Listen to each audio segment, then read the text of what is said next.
The card in her clutch was not a card.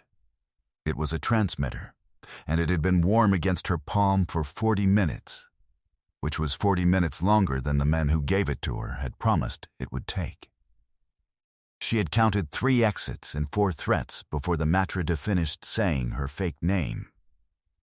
The room called itself the Obsidian Room. But it was not a room. It was a confession booth dressed in money, black marble that drank the light, gold leaf that gave none of it back. 40 of the most dangerous men in Chicago pretending to enjoy a saxophone. Naomi Cole walked through it the way she had been taught to walk through places like this. Present without being present. Beautiful enough to be looked at. Forgettable enough to be looked past. That was the design. She was the trap. She knew she was the trap.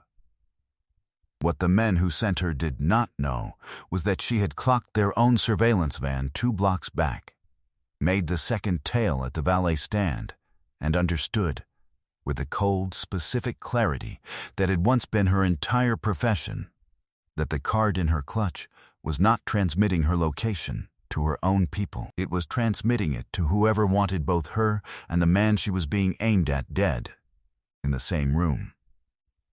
She was not the bait. She was the detonator. And someone had set her to go off early. Her job, as it had been explained to her in a parking garage by men who called themselves a security consultancy, was simple. Get close to Daniel C.O. Get him talking. Keep him in his chair until 11 o'clock. She had assumed, the way you assume the floor will hold, that this was about leverage. Information. A photograph. The kind of dirty ordinary work that her dirty ordinary new life was made of now. She had not let herself ask the other question, the one her training had been screaming since the valet stand. What happens at 11 o'clock? It was 10:51. She found his table the way you find a wound on your own body in the dark, by the way everything else organized itself around it. The saxophone got quieter near him. The waiter's hands got steadier. 2 men at the bar had not touched their drinks. Because they were not there to drink, they were there to watch the door behind him, and they were doing it badly. And Daniel C.O. was watching her, not the way men watched her. He was watching her hands. The Obsidian Room belonged to Daniel C.O. the way a held breath belongs to the body holding it, completely and at a cost. He had bought it after the fire, the year he stopped sleeping, and he had built it to be exactly one thing. A place where he could see everyone, and no one could get behind him. People said a great deal about Daniel C.O. They said he had taken the C.O. organization from his uncle without raising his voice. They said he had not been touched, not once, by another human being in 3 years, that the man who tried it at his father's funeral was still finding new ways to regret it.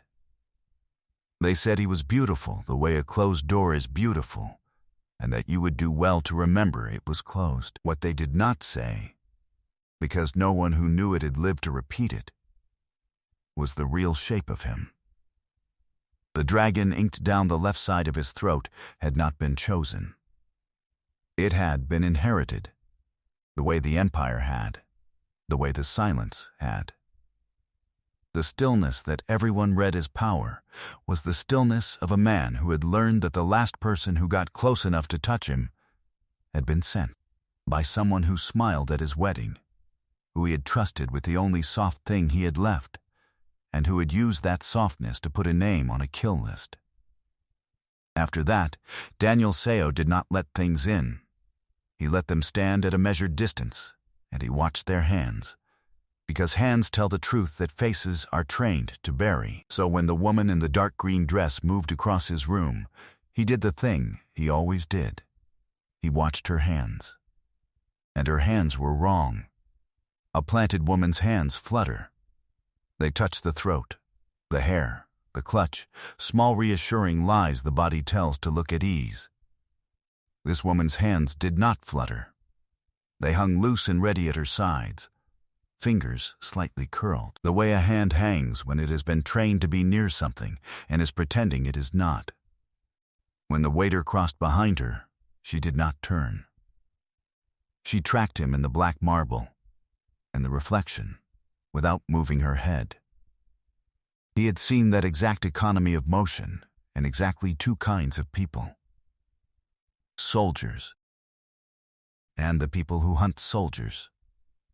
Something in his chest, in the place he had bricked over 3 years ago, went very quiet and very awake. Across the room, a man Daniel did not recognize checked his watch and stood. It was 10:53. And Daniel Seo, who had not been surprised by anything in a long time, realized two things at once. This woman had been sent to him as a trap, exactly as the last one had. And this woman knew she was a trap, and she was terrified of something that was not him. Welcome in, my reckless hearts and beautiful insomniacs. Before this room gets darker, and it is about to, do me one small thing. Tap subscribe, leave a like, and tell me the city you're listening from tonight. I love watching our little midnight family spread across maps, across time zones, across every place a story like this can reach. Every comment you leave, every bit of love you drop here, is what lets us keep pulling these dangerous nights apart, thread by thread, together. So find your quiet place. Lock the door if you need to. Dim the lights and stay close, because the next 60 seconds change everything. It was 10:54. She reached his table because he let her reach it. She knew that a man with that much glass at his back, with 2 watchers at the bar, does not get approached by accident. The space had opened for her like a door someone held. She slid into the chair across from him, close enough to play her part. Angled so the transmitter in her clutch pointed at the wall and not at his chest, a small mercy she was not even sure mattered anymore. "You've been counting exits since you walked in," Daniel Seo said. His voice was low and unhurried, and it landed in her sternum like a hand on a closing door. "Habit," she said. "Whose?" She didn't answer. Her fingers moved before her mind caught up, a half-inch toward the clutch, then still. She'd given herself away with the stillness. He'd watched her stop. "They're going to do something at 11, she said. Quiet, flat, the truth coming out sideways, because there was no longer time for the lie. "I don't know what. They told me to keep you in your chair. I think the chair is the point." For 1 full second, Daniel Seo did not move. He did not lunge. He did not signal his men. He did not do any of the 40 things 40 other men in that room would have done.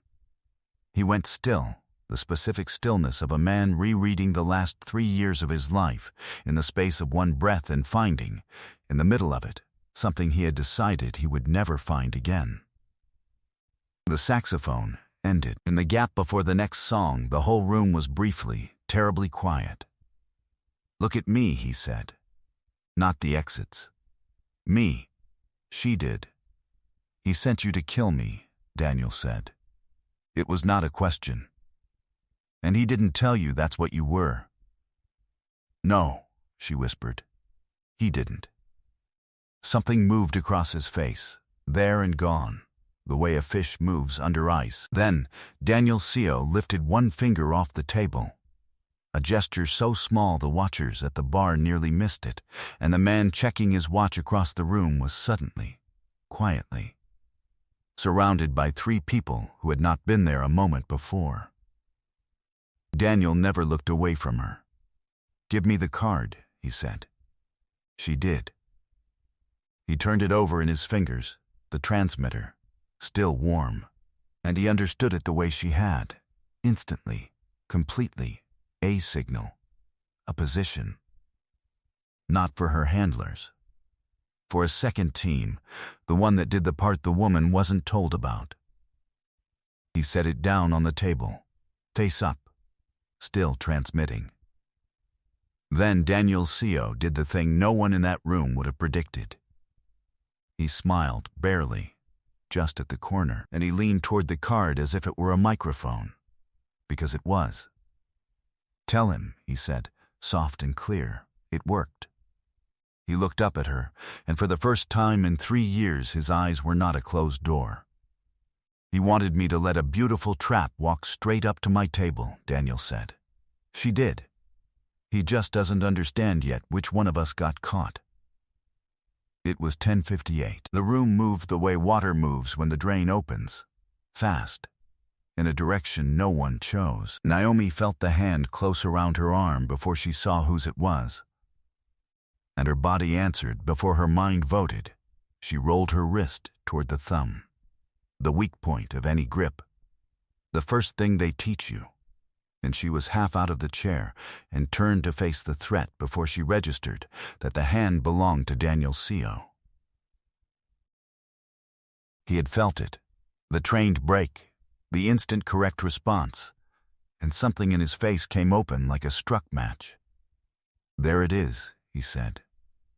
"There's what?" she snapped, heart slamming, the old vocabulary of her old life flooding back into her hands whether she wanted it or not. "Whatever they buried you under," Daniel said. "It's still in there. I can see it from here." And then the lights went out, not flickered. Went. The whole obsidian room dropped into black, and the screaming started. And somewhere a champagne tower came down like the end of something, and Naomi Cole did the thing she had promised her dead partner she would never do again. She stopped being invisible. In total darkness, she found Daniel Seo's shoulder by sound, put her mouth near his ear, and gave a soldier's 3-word brief. 2 by the door, 1 behind you. Move on my hand. She felt him go rigid under her touch, not from fear, from the touch itself. 3 years, and a stranger's hand had just landed on him in the dark, and the world had not ended. "Move," she said.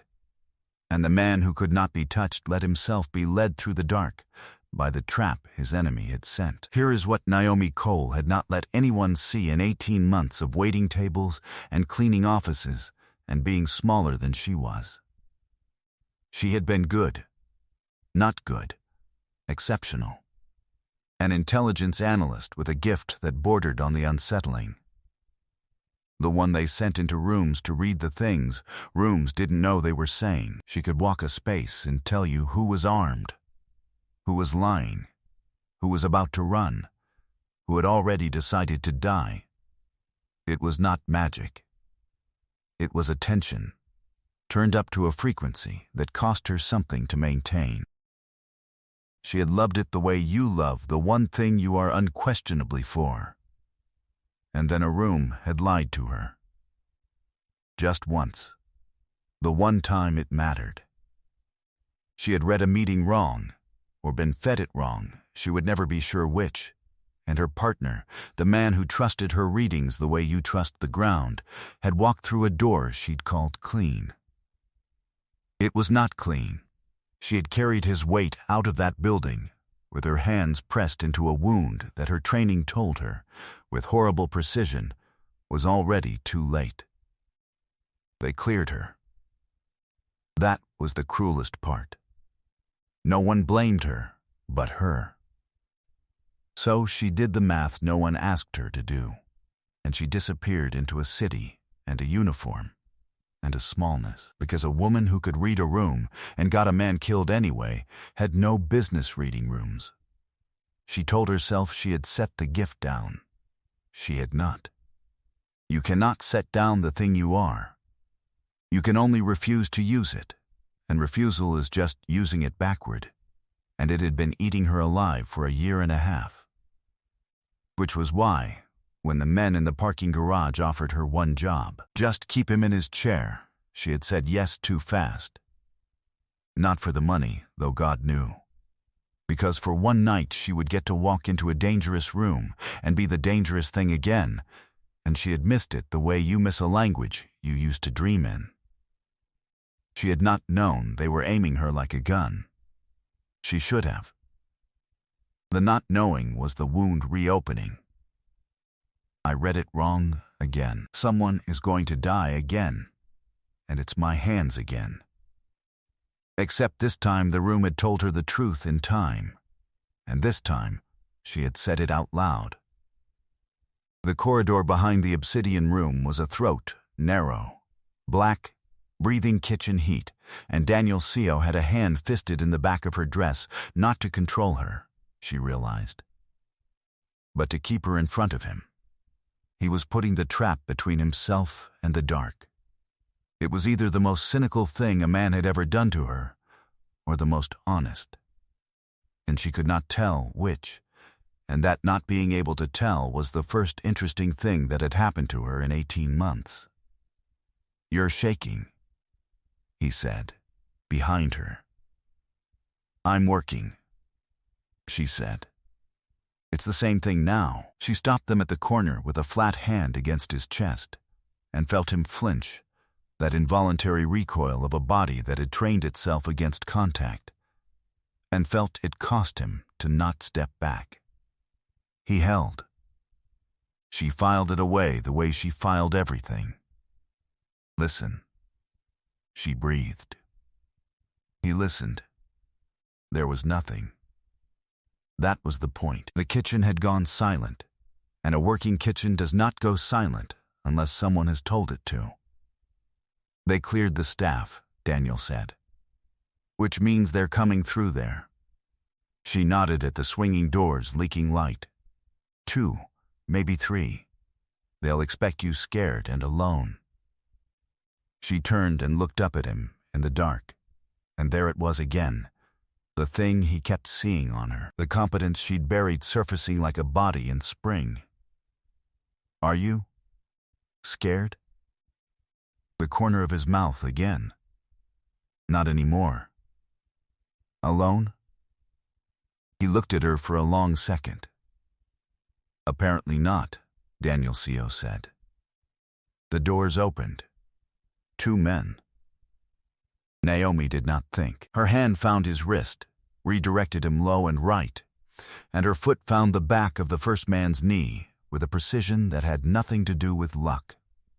And then Daniel Seo, who had been waiting his whole life for someone to stand between him and the dark instead of behind him, finished what she started, and the corridor went quiet, in a different way. In the silence after, breathing hard, his hand still around her wrist, Daniel said the line that would end up meaning everything. "Find everything about her," he said, to the man who appeared at the end of the corridor, to the Empire, to the world. Then to her, lower. Just for her. "No. Don't. I'll ask her myself." They did not get out clean. 3 nights later, the rival who had sent her, a man named Victor Pham, who ran the Western syndicates and had wanted Daniel's death to look like a lover's betrayal because the symbolism mattered to him, made his second move, and his second move was the thing he should have led with. He took her sister. Daniel learned this the way he learned everything now. Through her face, which he had become unsettlingly good at reading in the short, strange time they had been circling each other in his glass house above the city. He watched the message land on her phone. He watched 18 months of careful smallness come off her like a coat. "He has Renata," she said. Her voice was flat in the way that frightened the men in the room more than screaming would have. "My sister. She's 19. She's the reason I disappeared. She's the reason for all of it." She looked at Daniel, and there was no trap left in her at all, just the raw fact of her. He knew. He always knew. "I was never the trap, Daniel. She's the trap. I was the delivery." Here is what a wound does when it is healed in safe hands. It does not vanish. It turns into something you can use. Daniel Seo had spent 3 years believing that letting someone in was the precise mistake that killed people. The last time he had cared for someone, an enemy had used it to hand the woman he loved a list of his men. Caring was the leak. Caring was the open door. He had built the obsidian room and the silence and the 3 years of no one's hand on him as one long sentence that said, "Never again." And now a woman who had been sent to kill him was standing in his glass house with her whole self showing, and the same fear that had closed him was telling him to close again. Let her go, it's a trap inside a trap. This is exactly how it happened last time, and Daniel Seo looked at that fear, the oldest and most trusted advisor he had, and he fired it. "He thinks caring is your weakness," Daniel said quietly. "Because that's what they taught him. It's what they taught me." He crossed the room. He stopped close enough to touch her. And then, slowly, deliberately, watching her watch him do it, he lifted his hand and put it against the side of her face. The first time in 3 years he had touched another person because he chose to. He did not flinch. "Let's go show him what it actually is," he said. The exchange was set for a parking structure on the river, Victor Pham's idea of poetry, the same kind of room where Naomi's old life had been recruited into this one. He expected to receive a broken woman and a distracted boss. He expected leverage. He expected the thing that had always worked, that love makes people stupid, slow, and easy to aim. He had read the room wrong. Because Naomi Cole walked into that concrete throat the way she had once walked into the obsidian room.